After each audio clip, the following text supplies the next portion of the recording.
MTV news Kannada ವಾಹಿನಿಗೆ ಸ್ವಾಗತ. ರಾಯಚೂರು ಜಿಲ್ಲೆಯ ಏಮ್ಸ್ ಮಂಜೂರು ಮಾಡಬೇಕು ಅಂತ ಆಗ್ರಹಿಸಿ ಖಾಸಗಿ ಶಾಲಾ ಶಿಕ್ಷಣ ಸಂಸ್ಥೆಯಿಂದ ಮನವಿ ತಹಸೀಲ್ದಾರ್ ಮೂಲಕ ಪ್ರಧಾನಮಂತ್ರಿ ನರೇಂದ್ರ ಮೋದಿಜಿಗೆ ತಹಸೀಲ್ದಾರ್ ಮೂಲಕ ಮನವಿ ಸಲ್ಲಿಸಲಾಗಿದೆ.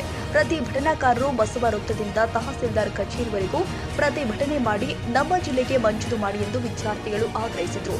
ಹೋರಾಟಗಾರ ಶಾಫ್ರುದ್ದೀನ್ ಪೋತ್ನಾಳ್ ಮಾತನಾಡಿ, ರಾಜ್ಯದಲ್ಲಿಯೇ ಅತ್ಯಂತ ಹಿಂದುಳಿದಿರುವ ರಾಯಚೂರು ಜಿಲ್ಲೆಗೆ ಏಮ್ಸ್ ಮಂಜೂರಾದರೆ ಈ ಭಾಗದ ಬಡ ಜನರಿಗೆ ಮತ್ತು ಉತ್ತಮ ಆರೋಗ್ಯ ಚಿಕಿತ್ಸೆಗೆ ಅನುಕೂಲವಾಗುತ್ತೆ.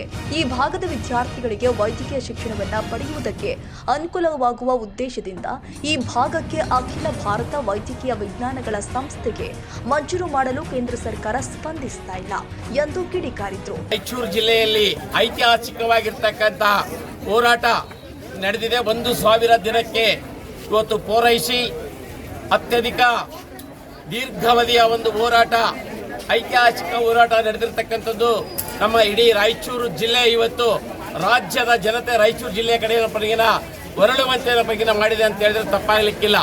ಯಾಕಂತ ಹೇಳಿದ್ರೆ ಸಾಮಾನ್ಯ ಅಲ್ಲ, 2 ವರ್ಷ 9 ತಿಂಗಳ ಸತತ ಹೋರಾಟ ಮಾಡಬೇಕಂತ ಹೇಳಿದ್ರೆ ಈ ಒಂದು ಹೋರಾಟ ಇವತ್ತು ನಮ್ಮ ರಾಯಚೂರಿನಲ್ಲಿ ಏನಿವತ್ತು ಬಡತನ, ನಿರುದ್ಯೋಗ, ಅನಕ್ಷರತೆ ಕೂಡಿದೆ ಅಂತಕ್ಕಂಥ ಒಂದು ಸಂದರ್ಭದಲ್ಲಿ ಬಡ ಜನರಿಗೆ, ಕೂಲಿ ಕಾರ್ಮಿಕರಿಗೆ ಇವತ್ತು ಒಂದು ಉತ್ತಮವಾಗಿರ್ತಕ್ಕಂಥ ಆರೋಗ್ಯ ವ್ಯವಸ್ಥೆ ಆ ಏಮ್ಸ್ ಸಂಸ್ಥೆ ಸ್ಥಾಪನೆ ಆದರೆ ಸಿಗ್ತದ ಅಂತಕ್ಕಂಥ ಒಂದು ಆಶಾಭಾವನೆಯೊಂದಿಗೆ ಆ ಒಂದು ಏಮ್ಸ್ ಸಂಸ್ಥೆ ರಾಯಚೂರಿನಲ್ಲಿ ಸ್ಥಾಪನೆ ಮಾಡಬೇಕಂತೇಳಿ ಇವತ್ತು ಒತ್ತಾಯಿಸಿ ಹೋರಾಟ ನಡೀತಾ ಇದೆ. ನಮ್ಮ ಮಾನವೀಯ ತಾಲೂಕಿನಲ್ಲಿ ನಡೆದಿರುವಂಥ ಹೋರಾಟ ಮುಖ್ಯ ಕಾರಣ ಏನಂತಂದ್ರೆ ಏಮ್ಸ್ ಬೇಕಂತಂದ್ರೆ, ಏಮ್ಸ್ ನಮ್ಗೆ ಎದಕ್ಕೆ ಬೇಕಂತಂದ್ರೆ ನಮ್ಮ ಹೈದರಾಬಾದ್ ಕರ್ನಾಟಕ ಜಿಲ್ಲೆ ಹಿಂದುಳಿದ ಜಿಲ್ಲೆ ಅಂತಂದು ಆಯ್ಕೆಯಾಗಿದೆ.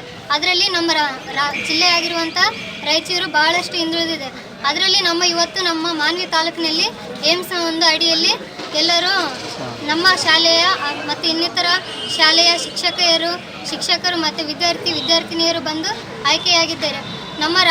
ನಮ್ಮ ಜಿಲ್ಲೆ ಮತ್ತು ನಮ್ಮ ರಾಜ್ಯದಲ್ಲಿ ಹಿಂದುಳಿದಿರುವಂಥ ರಾಯಚೂರು ಜಿಲ್ಲೆಯ ಮೇನ್ ಕಾರಣ ಏನಂತಂದರೆ ಇಲ್ಲಿರುವಂಥ ರಾಜಕಾರಣಿಗಳು ಎಲ್ಲರೂ ಆಗಿ ನಮ್ಮ ಹಿಂದೆ ಬೆಂಬಲವಾಗಿ ನಿಂತರೆ ನಮ್ಮಷ್ಟು ಬಡ ವಿದ್ಯಾರ್ಥಿನಿಯರು ನಮ್ಮ ರಾಜ್ಯ ಬಿಟ್ಟು ಹೊರ ರಾಜ್ಯಕ್ಕೆ ಹೋಗುವ ಕಾರಣ ಇರೋದಿಲ್ಲ. ನಮ್ಮ ರಾಜ್ಯದಲ್ಲಿ, ನಮ್ಮ ಜಿಲ್ಲೆಯಲ್ಲೇ, ನಮ್ಮ ರಾಯಚೂರಿಯಲ್ಲೇ ಏಮ್ಸ್ನ ಒಂದು ಮಂಜೂರು ಆಗಬೇಕೆಂದು ಎಲ್ಲ ರಾಜಕಾರಣಿಯಲ್ಲಿ ತಮ್ಮಲ್ಲಿ ವಿನಂತಿ ಮಾಡುತ್ತೇವೆ. ತಾಜಾ ಸುದ್ದಿಗಾಗಿ ಎಂಟಿವಿ ನ್ಯೂಸ್ 24x7ಗೆ ಸಬ್ಸ್ಕ್ರೈಬ್ ಮಾಡಿ ಮತ್ತು ಬೆಲ್ ಐಕಾನ್ ಅನ್ನು ಒತ್ತಿ. ತಪ್ಪದೇ ಲಿಂಕ್ ಶೇರ್ ಮಾಡಿ.